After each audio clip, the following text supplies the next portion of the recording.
Well, if you're just joining us on France 24, we've just been listening to Emmanuel Macron, who says that France is entering a new phase of advanced nuclear deterrence, announcing the country will increase the size of its nuclear arsenal. The president was speaking at the Île Longue military base in western France, where the country's 4 nuclear submarines are stationed. Well, we're going to talk a little bit more about what we just heard there with our Europe editor, Armen Georgian, who joins me in the studio.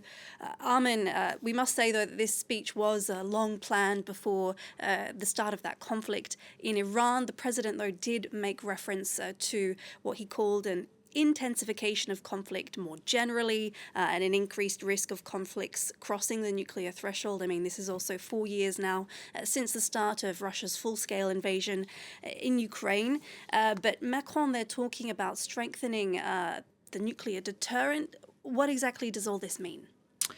Yeah, it's certainly a sort of attracting attention to France's nuclear doctrine in a way that he wasn't able to do in 2020, the last time he did a speech about this, because, of course, the international situation has changed a lot.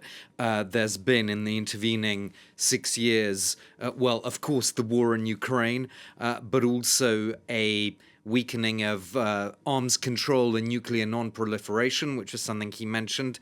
There's been also, of course, the question, the big change really is, can the US still guarantee Europe security or not?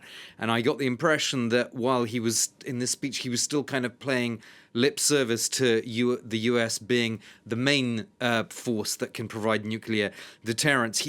Everything he was actually saying in terms of the details was sort of going against that, because, he kind of early on sort of thanked the US for everything that it's done in Europe. But the main thrust of the speech was Europe has to take its destiny into its own hands. And I think reading between the lines, what he was really meaning was that the US can no longer guarantee Europe's security under the Trump administration, and that even when it comes to nuclear deterrence, Europe has to do something, which is basically the whole idea of France extending its so-called nuclear umbrella to other European countries.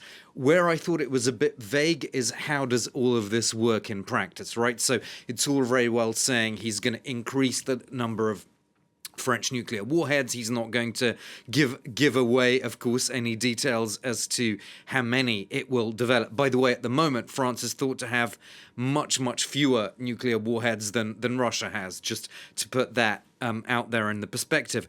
But it's a bit unclear how this is all going to work. So let's just imagine, let's take a concrete scenario, right? Because he mentioned the Germans and the Poles. Let's say Germany or Poland says, okay, well, we see an existential threat to our country right now. We'd like to actually use this extended French nuclear umbrella and use a French nuclear warhead if we want to.